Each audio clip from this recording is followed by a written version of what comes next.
안녕하세요. 월인 청강 신사주학 강사입니다. 이번 강의는 육친 물상론에 대하여 알아보겠습니다. 간지론의 꽃이라고 불리는 물상론에 대하여 알아보겠는데 여기서는 육친 물상론에 대해서 알아보는 시간을 갖도록 하겠다.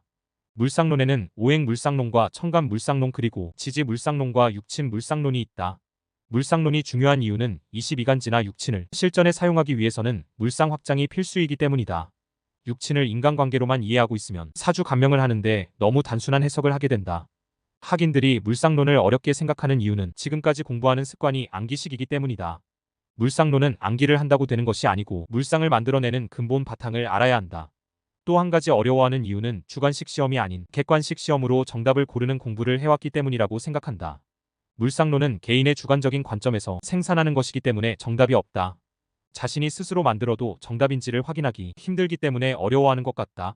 월인 청강 신사주학 책에 오행 물상론, 청간 물상론, 지지 물상론, 육친 물상론을 적어 놓았다. 그것을 암기한다고 해도 아무 쓸모가 없다.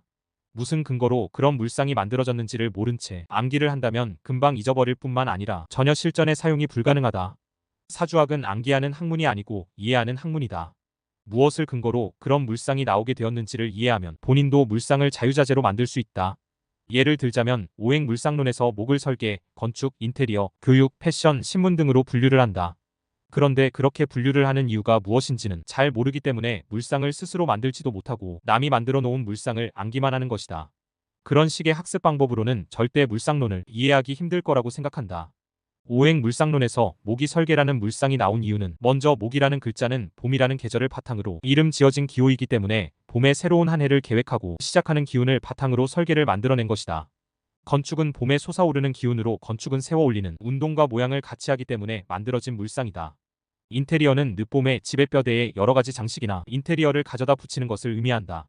교육은 모기 사람의 인생으로 보았을 때 청소년기에 해당하므로 교육을 받을 시기라는 점에서 만들어졌다.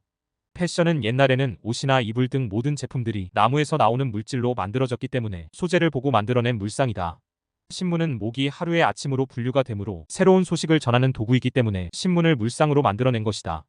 이러한 방법으로 물상을 스스로 만들어내는 훈련을 하지 않으면 현대 명리에서 사주 상담을 하는 것이 많이 힘들어질 것이다. 시대의 변화에 따라 자신이 어느 정도 능력을 향상시키지 않으면 살아남기 힘든 세상이 되었다. 앞에서 언급했던 물상론 이외에 자동차를 기준으로 물상을 확장하는 방법을 설명해 보겠다. 자동차에서 비견 역할을 하는 것은 배기량이고 겁제 역할을 하는 것은 반대편 차선의 차량이며 식신은 가속 페달이고 상관은 터보 기능이다. 편제는 무거운 짐이고 정제는 배터리나 연료이며 편관은 교통경찰이고 정관은 신호등이다. 편의는 주차장이고 정의는 브레이크이다. 이런 확장을 여러 번 읽고 무슨 뜻인지 정확히 깨우친다면 다른 모든 물상들도 함께 자연스럽게 알게 되는 경지에 이를 수 있다. 물상을 모르고는 현대 명리를 안다고 할 수 없으며 사주 상담사로 고수의 반열에 오르기는 어렵다고 보아도 무방할 것이다.